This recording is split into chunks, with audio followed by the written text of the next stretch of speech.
Angelina, Gani, sama Yasmin, Pak. Angelina, Gani, Yasmin. Kenapa, ada suratnya enggak? Tidak ada, Pak. Yasmin sakit. Sakit. Baik, Bapak akan tandai ya. Gani, Yasmin, Angelina ya. Iya, Bapak. Baik.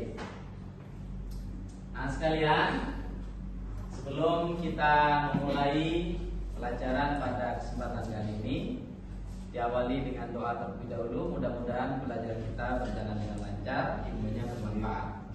Tolong ketua kelas bisa dipimpin doa terlebih dahulu. Persiapan berdoa. Sebelum memulai pelajaran, marilah kita berdoa. Doa mulai. Bismillahirrahmanirrahim. Rabbi zidni ilma warzuqni fahma. Amin ya rabbal alamin. Doa selesai. Terima kasih. Mudah-mudahan doa kita dijabah oleh Allah Subhanahu wa taala. Amin. Nah sekalian, tadi Bapak sudah ngecek satu persatu, ternyata ada 3 siswa yang nggak masuk hari ini. Ya, yang sakit mudah-mudahan segera disembuhkan. Kalian yang diberi kesehatan oleh Allah harus semangat belajar. Ya, hari ini semangat? Semangat kalian. Sebelum kita masuk pada pembelajaran, saya ingin mengingatkan apa yang telah kalian pelajari sebelumnya. Anda belajar tentang apa kemarin? Nabi-nabi, iman kepada Rasul-Rasul Allah. Ada berapa Rasul Allah? 12. Yes, berarti Anda masih ingat pelajaran yang kemarin. Hari ini kita akan belajar tentang iman, tetapi berbeda, yaitu iman kepada hari akhir. Ya, bukan itu iman kepada hari akhir. Ya. Selanjutnya anak sekalian, tujuan pelajaran kita pada kesempatan kali ini melalui model pembelajaran problem based learning. Kalian diharapkan yang pertama nanti setelah belajar meyakini ya akan terjadinya hari akhir dengan benar. Yang kedua, berperilaku jujur, bertanggung jawab dan adil sesuai dengan keimanan kepada hari akhir dengan benar. Yang ketiga, dapat menganalisis makna beriman kepada hari akhir dengan kritis. Yang terakhir, dapat menyajikan paparan keterkaitan antara jujur, bertanggung jawab dan adil dengan iman kepada hari akhir, ya, dengan kreatif. Ya, ini tujuan pembelajaran kita. Nah sekalian, coba kalian amati gambar ini. Ini gambar apa kira-kira?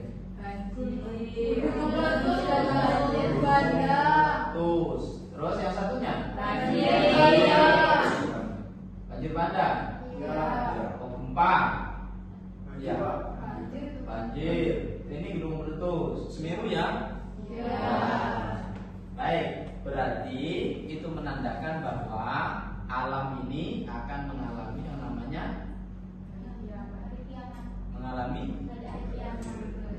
kehancuran.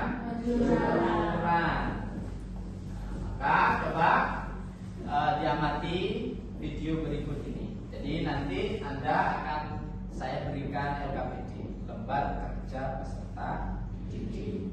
Jadi nanti diamati videonya, di situ ada barcode-nya ya. Coba diamati video berikut ini. Informasi pertama datang dari lembaga Dirasuah dari 5 orang yang telah ditetapkan sebagai tersangka dalam kasus dugaan korupsi bantuan sosial bansos masyarakat menangkan COVID-19 di Indonesia. Dan salah satunya adalah Menteri Sosial Juliari Peter Batubara. 3 dari 5 orang yang ditetapkan KPK sebagai tersangka kasus korupsi dana bantuan sosial COVID-19 dihadirkan oleh KPK selama konferensi pers rangkaian operasi tangkap tangan yang telah digelar KPK sejak 5 Desember lalu. KPK juga menghadirkan barang bukti yang berhasil diamankan berupa uang tunai sebesar 14,5 miliar rupiah dalam. Jadi video yang Anda amati Sekarang kalian akan saya bentuk menjadi 4 kelompok ya. Kalian belajar secara berkelompok. Ini kemarin kelompoknya sesuai dengan kemarin atau dibentuk lagi? Bentuk lagi ya. Saya yang bentuk atau kalian sendiri?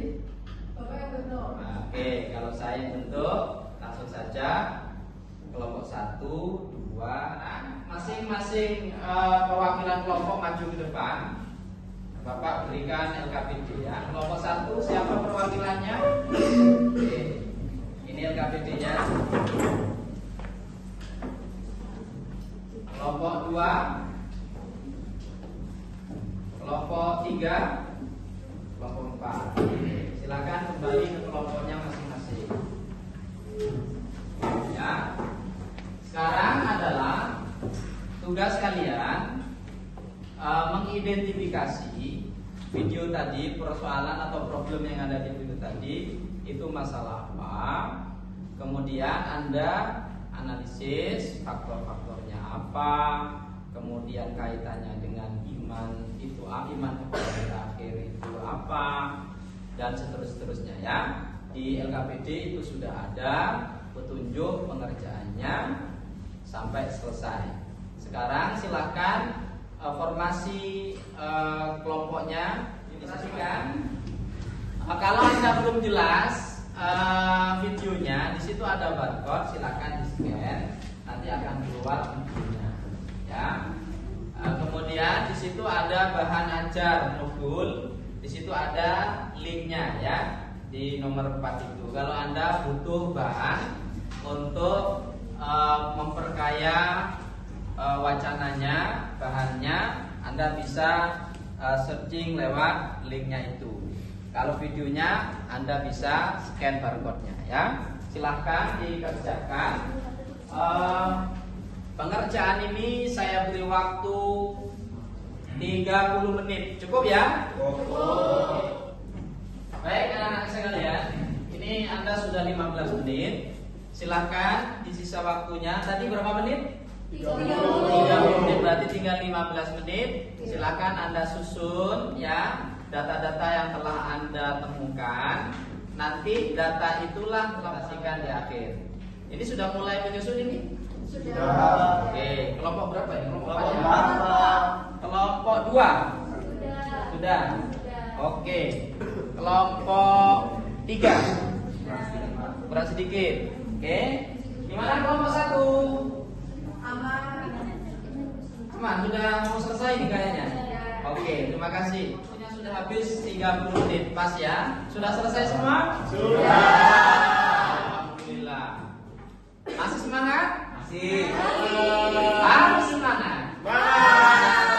Maka kita sampai pada sesi presentasi. Presentasi akan diawali dari kelompok. Siapa yang mau presentasi duluan? Oke, kelompok 1 ya. Berarti kelompok 1, kelompok 2, kelompok 3, kelompok 4. Nah, kita mulai dari kelompok 1, silakan.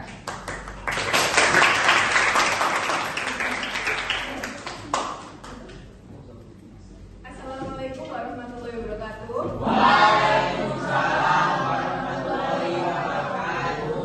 Berdasarkan kegiatan yang telah diamati kelompok saya, yaitu kelompok 1, kami dapat menyimpulkan bahwa permasalahan yang terjadi di dalam video itu berupa korupsi yang dilakukan oleh oknum berwajib yang mengkorupsi dana bantuan COVID-19. Hal tersebut dapat terjadi dikarenakan faktor beberapa hal, yaitu yang pertama adanya iman kepada hari akhir tersendiri. Iman merupakan berasal dari bahasa Arab yang arti yakin, percaya, dan beriman. Iman sendiri memiliki secara bahasa memiliki arti keteguhan hati, kepercayaan, dan keyakinan terhadap suatu hal. Iman kepada hari akhir secara bahasa berarti meyakini dan percaya adanya hari kiamat itu sendiri. Dalil nakli yang menjelaskan tentang hari akhir yaitu wa anna sa'ata atiyatun la raiba fiha wa anna Allaha ya ba'asu man fil kubur. Sekian yang dapat saya sampaikan, kurang lebihnya mohon maaf. Wassalamualaikum warahmatullahi wabarakatuh. Waalaikumsalam warahmatullahi Aplaus untuk kelompok. Selanjutnya adalah kelompok 2. Silakan.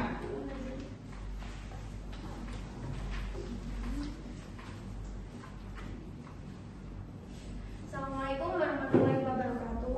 Waalaikumsalam warahmatullahi wabarakatuh.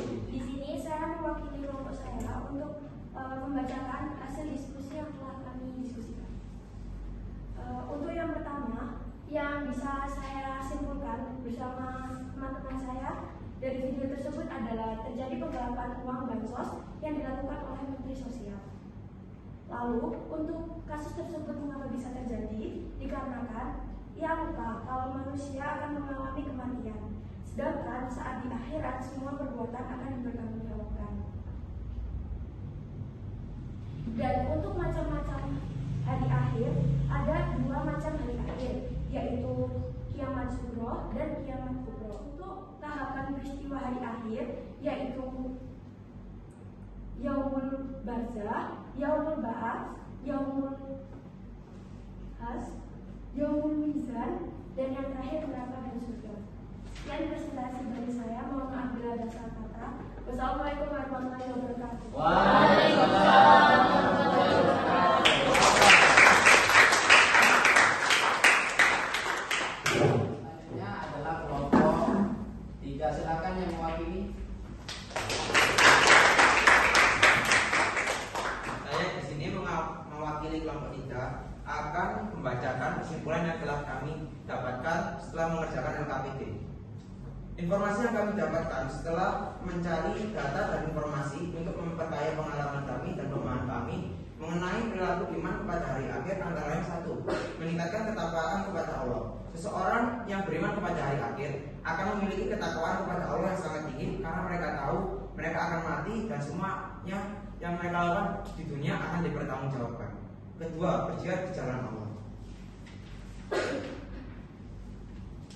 Hubungan iman kepada hari akhir dengan berbuat tanggung jawab adalah seseorang yang beriman dan percaya kepada hari akhir akan memikirkan segala tindakan yang akan dilakukannya karena semua perbuatan yang mereka lakukan akan dipertanggungjawabkan di akhirat kelak. Mungkin sekian yang dapat saya sampaikan. Wassalamualaikum warahmatullahi wabarakatuh. Waalaikumsalam. Dari kelompok 4. Beri aplaus untuk kelompok 4. Assalamualaikum warahmatullahi wabarakatuh. Saya mewakili kelompok 4 akan mempresentasikan hasil dari diskusi kami yang telah dilakukan tadi. Permasalahan yang ada dalam video tersebut adalah seorang menteri sosial yang memiliki jabatan atau kekuasaan tinggi melakukan hal yang tidak terpuji, yaitu mengkorupsi bansos yang sebenarnya bukan haknya. Bansos itu adalah hak rakyat kecil yang terdampak COVID. Dan selanjutnya, hubungan iman kepada hari akhir dengan kasus tersebut adalah karena sang menteri merasa hartanya masih kurang dan kebutuhan hidup atau gaya hidupnya itu glamor, jadi dia dibutakan oleh harta. Jadi dia haus dengan harta sehingga dia melakukan kegiatan tersebut. Hikmah iman kepada hari akhir adalah yang pertama, kita akan selalu ingin beramal soleh dan meningkatkan ketakwaan kita kepada Tuhan Yang Maha Esa. Kedua, selalu ingin bertaubat dan selalu merasa salah. Yang ketiga, selalu menjaga perbuatan dan perilaku kita dari perbuatan yang tidak baik. Hubungan iman kepada hari akhir dengan jujur dan berbuat adil adalah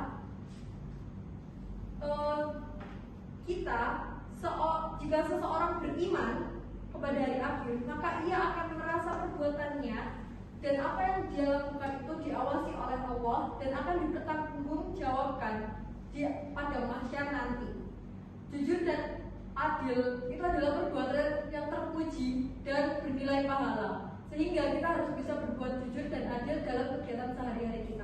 Mungkin cukup sekian yang bisa kami presentasikan. Kurang lebihnya mohon maaf. Wassalamualaikum warahmatullahi wabarakatuh.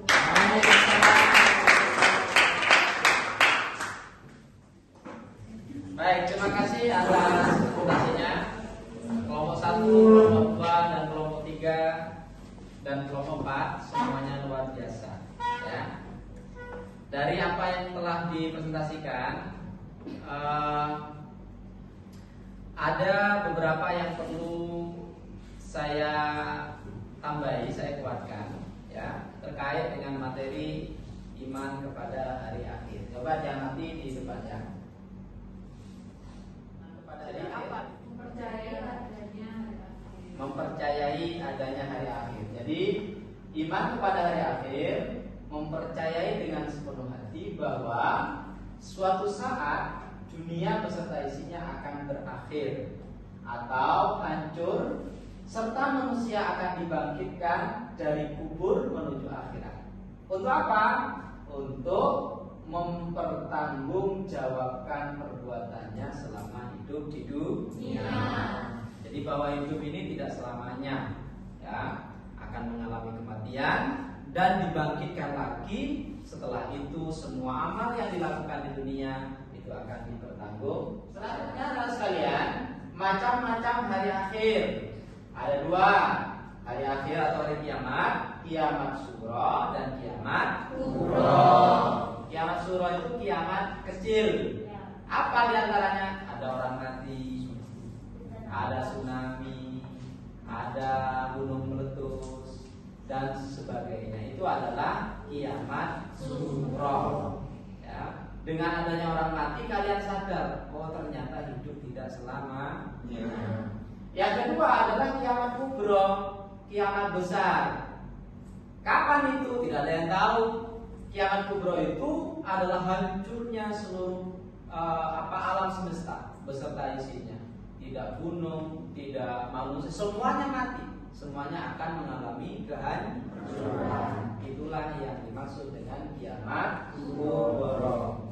Yang selanjutnya adalah tentang tahapan hari akhir. Ini yang dijelaskan oleh kelompok 2 tadi. Yang pertama yaumul ba'ats, ya, mari meninggal kemudian dibangkitkan oleh Allah.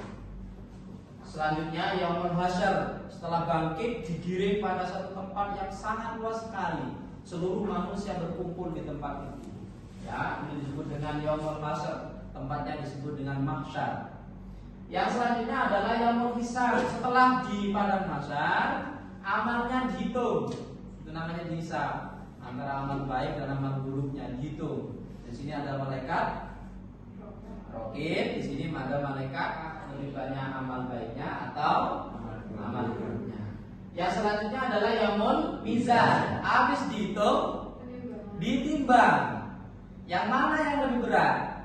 Apakah amal baiknya atau selanjutnya adalah yaumul sirat. Setelah ditimbang, maka tibalah pada saatnya di mana dia harus berjalan di atas sirat. Jalan yang sangat kecil. Selanjutnya adalah yaumul jaza, hari pembalasan. Kalau sirat sudah lolos, maka dia pasti akan mendapatkan surga. Tapi kalau sirat tidak lolos, maka dia jatuh ke neraka. Mudah-mudahan semuanya selamat. Amin. Selanjutnya adalah yaitu cermin perilaku, mana sekalian. Orang yang beriman kepada hari akhir maka memiliki perilaku setidaknya ini. Yang pertama, selalu berusaha menjadi lebih baik. Ya, sekarang baik, besok harus lebih baik. Ya. Selanjutnya yang kedua, coba Tiara, yang kedua, tidak silau pada gemerlap dunia. Tidak silau pada gemerlap dunia. Meskipun ada uang sak tumpuk, tapi kalau bukan haknya, maka dia tidak akan mengambilnya. Selanjutnya, selalu berkata jujur. Nah, selalu berkata jujur. Kalau ujian nggak nyontek, ya kan? Jujur, ya. Apa yang dia ucapkan sesuai dengan apa yang dia lakukan. Oke, selanjutnya adalah memiliki sikap tanggung jawab, amanah. Kalau dia seumpama dikasih tanggung jawab sebagai ketua kelas, maka dia memberi contoh pada yang lain. Ya, rajin, datang tepat waktu, rapi, dan seterusnya. Itu bagian dari tanggung jawab. Dan seterusnya adalah hadir dalam mengambil keputusan hikmah. Apa hikmah daripada iman kepada hari akhir? Coba simak. Senantiasa bertanam kecintaan dan ketaatan terhadap Allah. Ya, kecintaan dan ketaatan. Yang kedua, coba Fabian. Senantiasa termotivasi untuk beramal baik dengan ikhlas. Termotivasi untuk berbuat baik dan ikhlas, bukan karena harta, bukan karena nilai, bukan karena, tapi semuanya karena Allah Subhanahu. Siapa di antara kalian yang mau menyampaikan kesimpulan dari pelajaran kita itu apa? Siapa? Silakan. Jadi dari pelajaran ini kita bisa menyimpulkan iman kepada hari akhir dapat menunjukkan sikap jujur, bertanggung jawab dan adil. Wow, luar biasa. Yang kita lakukan dari awal sampai akhir tentang iman kepada hari akhir dapat disimpulkan bahwa dengan beriman kepada hari akhir dapat menumbuhkan sikap jujur. Nah, orang kalau iman kepada hari akhir sadar akan meninggal suatu saat, dia akan hati-hati dalam berbicara, jujur, tidak akan berkhianat, bertanggung jawab. Ya, kalau dia dikasih amanah, dia akan bertanggung jawab. Kenapa? Karena dia sadar bahwa amanah yang diberikan pasti besok akan diaudit oleh Allah Subhanahu wa taala. Ya. Yang terakhir adalah akan berbuat adil. Ya, tidak sebagaimana yang di video tadi itu. Ya, sudah dikasih jabatan, ya, kemudian rakyatnya kena musibah Covid, seharusnya dibantu, malah bantuan itu yang dikorupsi. Jadi oleh karenanya dapat disimpulkan bahwa dengan beriman kepada hari akhir dapat menumbuhkan sikap jujur, bertanggung jawab, dan adil. Aplaus untuk kita semua.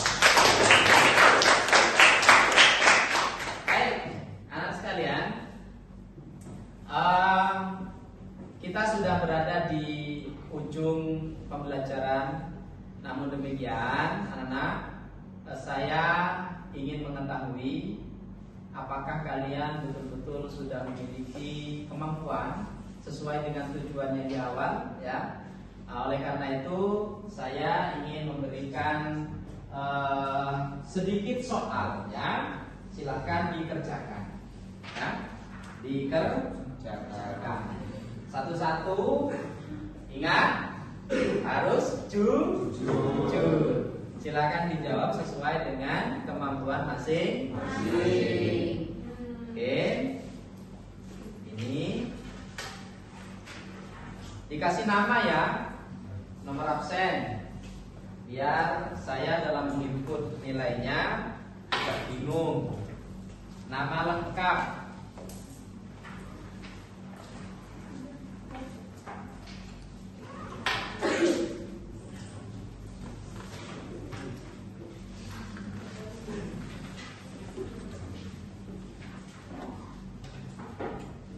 Baik. Waktu mengerjakan cukup 7 menit. Ya. 7 menit.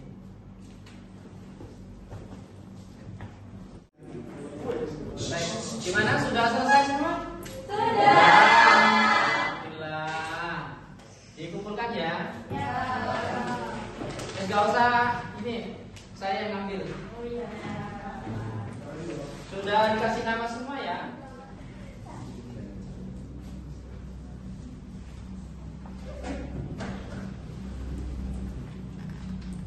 Oke. Baik, alhamdulillah evaluasi sudah selesai. Dan saya lihat tadi jawabannya itu sudah di atas 75 ya. Hanya satu yang pas ngepres 75 atas nama Rio ya. Tapi nggak apa-apa ya, nggak apa-apa. apa-apa, nanti dipelajari lagi biar lebih bagus ya. Anak sekalian, sebelum kita akhiri, saya minta dari kalian untuk memberikan merefleksikan pembelajaran pada. Oke, silakan.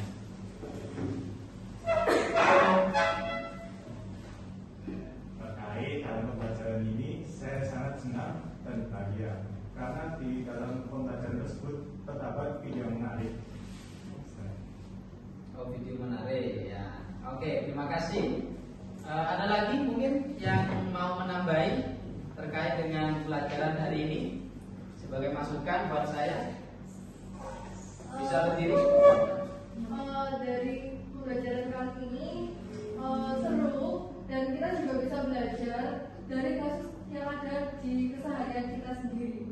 Jadi kita bisa menggunakan kasus-kasus orang-orang yang ada di sekitar kita itu pembelajaran untuk kita ke depannya. Oke, terima kasih. Jadi kalian senang dengan belajar yang kontekstual ya. Ya. Terima kasih semuanya. Mudah-mudahan ini menjadi masukan bagi saya ke depan untuk lebih baik ya. Anak-anak sekalian, ingat sebelum kita akhiri, pada pertemuan yang akan datang kalian akan belajar materi selanjutnya, yaitu tentang sejarah masuknya Islam di Indonesia. Tolong dipersiapkan ya, di rumah dipelajari. Baik, kita akhiri pembelajaran kita pada kesempatan kali ini dengan berdoa, doa kafaratul majlis. Bismillahirrahmanirrahim. Subhanakallahumma wa bihamdika asyhadu an la ilaha illa anta astaghfiruka wa atubu ilaik. Amin ya rabbal alamin. Kurang lebihnya saya mohon maaf. Mudah-mudahan bisa bertemu pada kesempatan yang lain dalam keadaan sehat walafiat. Assalamualaikum warahmatullahi wabarakatuh.